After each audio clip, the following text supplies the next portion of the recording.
1-11 সরকারের সঙ্গে সংশ্লিষ্ট বলে পরিচিত ডিজিএফআই-এর বরখাস্ত পরিচালক লেফটেন্যান্ট কর্নেল মোহাম্মদ আফজাল নাসেরকে গ্রেপ্তার করেছে ঢাকা মহানগর পুলিশের গোয়েন্দা শাখা ডিবি। রবিবার গভীর রাতে তাকে গ্রেপ্তার করা হয়। ডিবির যুগ্ম কমিশনার মোহাম্মদ নাসিরুল ইসলাম আফজাল নাসেরকে গ্রেপ্তারের বিষয়টি নিশ্চিত করেছেন।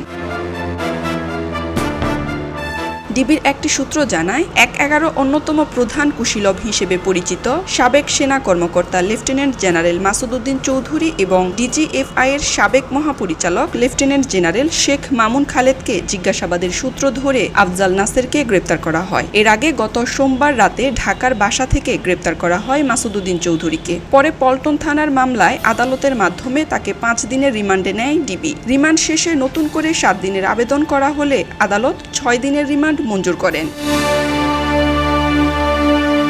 এরপর গত বুধবার ডিজিএফআই-এর সাবেক মহাপরিচালক শেখ মামুন খালেদকে গ্রেপ্তার করা হয়। মিরপুর থানার একটি হত্যা মামলায় আদালত তার 5 দিনের রিমান্ড মঞ্জুর করেন। বর্তমানে ডিবি হেফাজতে তাদের জিজ্ঞাসাবাদ চলছে।